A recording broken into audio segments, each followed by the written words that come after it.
আসসালামু আলাইকুম, আশা করি সবাই ভালো আছেন। প্রতিদিনের মতন আজকেও সকালবেলা ডিউটিতে বাইরে, কিন্তু আজকের আর গাড়ি চেকও করি না আর গাড়িতে ওঠার চেষ্টা করি না। সোজা নিজের মোটরসাইকেল লইয়ে চলে এসেছি নাস্তার দোকানের সামনে। কারণ আমি জানি যতই আগে উঠি না কেন, হ্যাঁ আগে গিয়ে বইতে পারতাম না, কারণ হ্যাঁ 6:30 বাজে উঠে আইয়ে বইতে হয় আর আমি 6:30 বাজে উঠি ঘুমিতে নেই। যাই হোক, নাস্তা পানি কিনে হাতের ভিতরে গ্লোভস টোলস লাগাই রেডি হইলাম, কারণ বাইরে প্রচুর পরিমাণে ঠান্ডা পড়তেছে। 2 দিন আগে বৃষ্টি গেছে। আর সৌদি আরবের এমন একটা সিস্টেম, বৃষ্টি হইলে পরে ঠান্ডা হয়, আবার বৃষ্টি হইলে পরে গরম আহে। সৌদি আরবে মূলত দুইটাই ঋতু, একটা হইলে ঠান্ডা আর গরম। যখন ঠান্ডার জন্য গরম যায় তখন বৃষ্টি হয়, আবার ঠান্ডার জন্য গরম যখন হয় তখন আবার বৃষ্টি হয়। হাতের ভিতরে গ্লোভস লাগাই, তারপর ঠান্ডার দিয়ে বাঁচতে পারিনি। আঙ্গুল কয়টা যে একটু একটু বাইরে গেছিল তা দেখি একদম অপাস হয়ে গেছে। ডিউটিতে যখন নাস্তা খাইতে বললাম, রুটি ছিটে যখন খাওয়া শুরু করছি, মনে হইতে যেন কাটা চামচ দিয়ে রুটি ছেড়তে আসি। আঙ্গুলে বল তো দূরের কথা, দুর্বল ও বিটসেই পাইতেছি না। যাই হোক, নাস্তা পানি কোনো রকমের খাই দিয়ে আইলাম রোদ পোয়াইতে বাইরে। আর এ জায়গায় দেখি আমার আগে রং মিস্ত্রি দাঁড়াই রয়েছে। কইতেছে এত পরিমাণ ঠান্ডা। আমি কই তুমি ঠান্ডার কথা বাদ দাও, আমি রঙের কাজ শিখবো, কেমনে শেখা যায়। এ করে সমস্যা নাই, কয়দিন পর আমার পার্টনার যাবে ছুটিতে, তুমি যদি কাজ শিখতে চাও তাহলে তোমার আনবো। মুদির দ্বারা কইয়া এতে দেখি পুরা সিরিয়াস হয়ে গেছে। আমি কই এখন সিরিয়াস হয়ে লাভ নাই, আমার পুরা কাম বাহির হয়েছে, ডাক্তার রুম টুম সবকিছু ক্লিন করতে হবে। আইয়ে প্রথমে ডাক্তার রুমটা চেক করলাম। ডাক্তার রুমের পর প্লেয়ার রুমে আই দিয়েছেন। এ জায়গার অবস্থাও খারাপ, কালকের যে মাক্কিনে মারছিলাম এ জায়গা আবার নতুন করে মাক্কিনে আজকের মারতে হইবে। যাই হোক, ওই জায়গার বল দিয়ে কয়টা গুছাই চলে এলাম ডাক্তার রুমে। কই এইটা আগে ক্লিন করে রাখলো, এরপর পরে আস্তে আস্তে এদিকে তা করবো।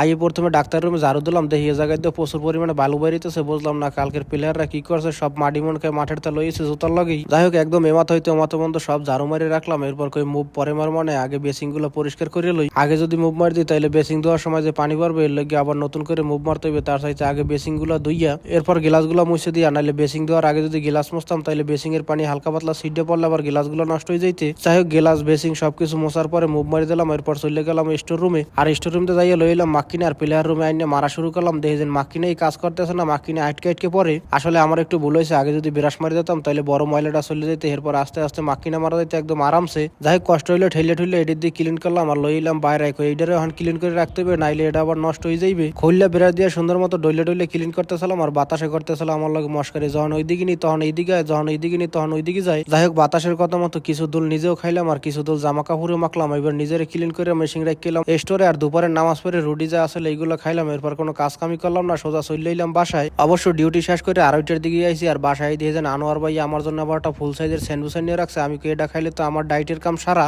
এত বড় একটা স্যান্ডউইচ আর ভিতর দিয়ে মুরগির মাংসের গ্রান বাইরেতেছে। আমি দেখে আর লোভ সামলাইতে পারলাম না, কই ডাইট কাইল হইতে করবো মানে গ্রানের লগে সহ্য করতে পারলাম না। কই গোসল টোসল পরে দিব, মানে আগে হাত মুখ ধুইয়া আগে খাইয়ে লই। খাওয়া লওয়ার পর দেখি পেটের অবস্থা ফুল হয়ে গেছে। কই এখন তার দুপুরের খাবারের দরকার নাই, গোসল টোসল দিয়ে আস্তে ধীরে তরকারিটা গরম দিয়ে রাখি। যাই হোক, এরপর তরকারি গরম দিয়ে রাখতে দিলাম। আর কালকে রাত্রে ভাত পাক করছিলাম 2 বেলার লগে, রাত্রের আর দুপুরের। মূলত রাত্রে ভাত খাওয়া কমাই দিয়েছে, তাই ভাত অর্ধেকের বেশি আসলে। কই এইগুলো ফালাই দেওয়ার দরকার নাই, হালকা পানি দিয়ে আবার গরম করে ফালাই রাইস কুকারের ভিতরেই। যাই হোক, এরপর আপনারা আমার জন্য দোয়া করবেন আর ভালো থাকবেন। আসসালামু আলাইকুম।